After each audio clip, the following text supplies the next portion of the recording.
কি গো, তোমার খুব কষ্ট হচ্ছে না?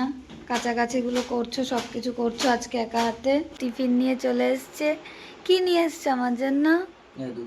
বললাম সেগুলো সব মেজে ঘর ঠর ঝাড় দিয়ে এখন দেখো ও কিন্তু ঘর মুছে নিচ্ছে আর ভীষণই পরিষ্কার কাজ করে ও। যে ছেলে মানুষ বলে যে মানে কম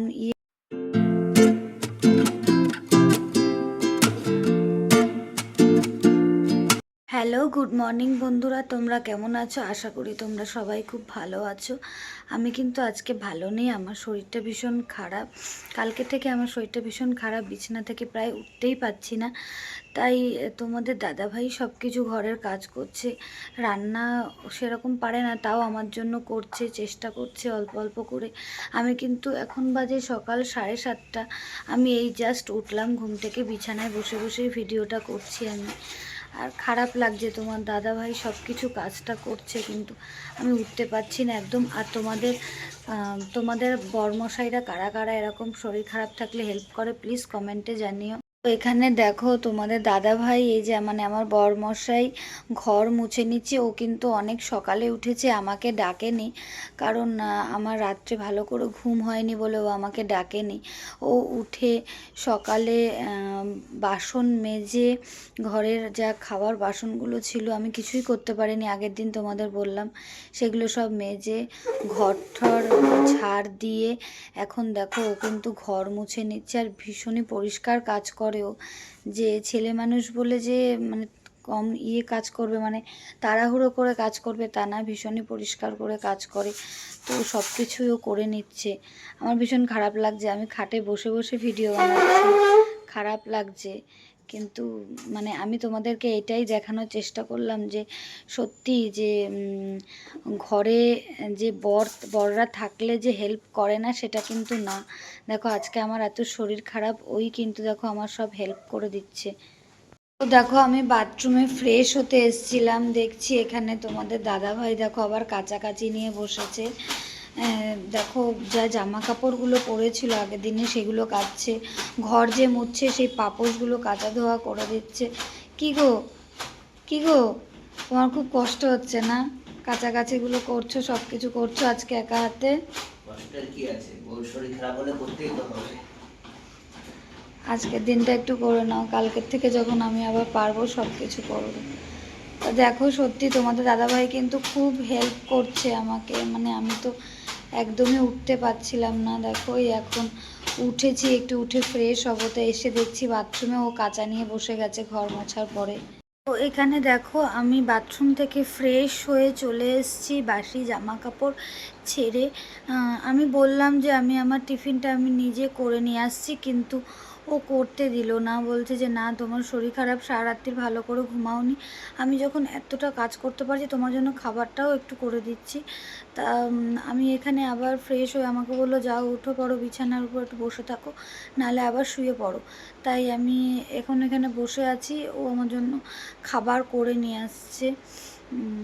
সত্যি মানে আমি হয়তো আগের জন্মে কোনো পুণ্য করেছিলাম। ও শুধু কিন্তু মানে আজকে আমার শরীর খারাপ বলে যে আমাকে হেল্প করে দিচ্ছে তা না, ও আমাকে অনেক কাজে অনেক সময় হেল্প করে দেয়, বা আমার সঙ্গে কাজে হেল্প করে দেয় বলেই কিন্তু আমি বলছি না যে আমি আগের জন্মে হয়তো কোনো পুণ্য করেছিলাম তাই জন্য না। ও খুব অ্যাডজাস্টেবল, মানে ভীষণ, মানে আমাকে বলে না সবাইকেই, মানে বাড়ির প্রত্যেকটা সদস্যকেই ও ভীষণ বোঝে আর ভীষণ কষ্ট বোঝে।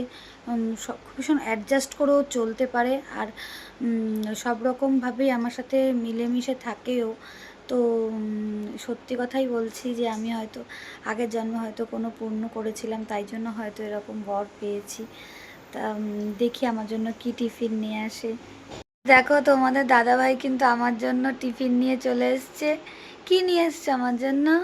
দুধ বিস্কুট আছে না? তুমি খেয়েছো গো? খাচ্ছি আমি। তা দেখো আমার জন্য কিন্তু টিফিন নিয়ে চলে এসছে, আবার কাজ করতে শুরু করে দিয়েছে ও। আমার জন্য নিয়ে চলে এসছে দুধ বিস্কুট, তাই আমি ওকে বললাম তুমিও খেয়ে নাও। দেখো সকাল থেকে উঠে কাজ করেই যাচ্ছে, কাজ করেই যাচ্ছে, আর আমার কীরকম ভীষণ খারাপ লাগছে, আর ভিডিওটা দিতে কিন্তু আমার ভীষণই খারাপ লাগবে। শুধু তোমাদের এইটাই বলার জন্য বারবার করে যে দেখো তোমাদের বরমশাইরা কি তোমাদের মানে এরকম শরীর খারাপ থাকলে কি হেল্প করে কি না সেটা কিন্তু অবশ্যই জানাবে। আর এটাই দেখানোর জন্য যে সত্যি আমার শরীরটা খারাপ থাকলে আমার বরমশাই আমাকে কতটা আমাকে সেবা করে সেটাই দেখানোর জন্য। কিন্তু সত্যি আমাকে মানে বাবা মা যেরকম আগলে রাখতো, আমার বরমশাইও কিন্তু আমাকে এরকমই আগলে রাখে। তো সত্যি আমার বাবা মা মানে বাবা অনেকটাই ছোটোবেলা মারা গেছে, আর মাও 3 বছর হলো মারা গিয়েছে। তো আমার সত্যি অভাবটা কিন্তু আমাকে বুঝতে দেয় না। তো আমি খেয়ে নিই, এটা খাওয়ার পরে আমার আবার মেডিসিন আছে। তো আমার দুধ বিস্কুট খাওয়া হয়ে গিয়েছে, আমি 4টে বিস্কুট খেতে পারিনি, 2টো খেয়েছি অনেক কষ্ট করে।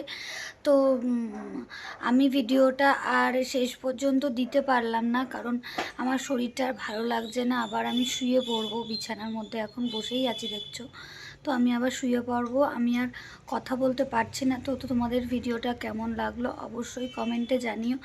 আর তোমাদের দাদাভাই মানে এসে জিজ্ঞাসা করছিল যে কি রান্না করব। আমি বললাম শুধু সেদ্ধ ভাত করো, আর কিচ্ছু করতে হবে না। এমনিতেও খেতে পারবো কি না জানি না, কিন্তু ওকে তো খেতে হবে, তাই বললাম শুধু সেদ্ধ ভাত করো।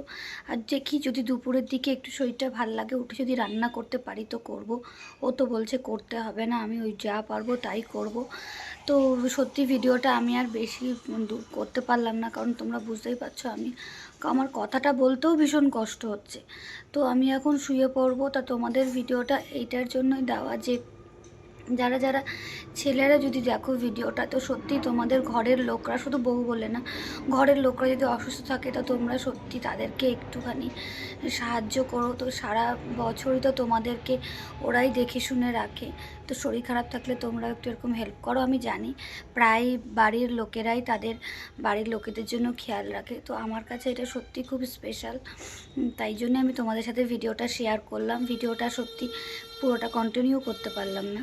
তো তোমরা দেখতেই পারলে সকাল থেকে উঠে আমার বরমশাই কত কত কাজ করলো। এখনও তো আরও অনেক কাজ, সারাদিনই হয়তো কাজ করতে থাকবে। আমি শুয়ে পড়বো, আর ভালো লাগছে না আমার, আর মানে বসে থাকতে পারছি না। তো তোমরা যারা যারা নতুন আছো আমার চ্যানেলে অবশ্যই সাবস্ক্রাইব করে দেবে, আর লাইক কমেন্ট শেয়ার, আর ভিডিওটাকে একটু বেশি বেশি করে শেয়ার করে দেবে। চলো টাটা, সুস্থ থেকো, ভালো থেকো।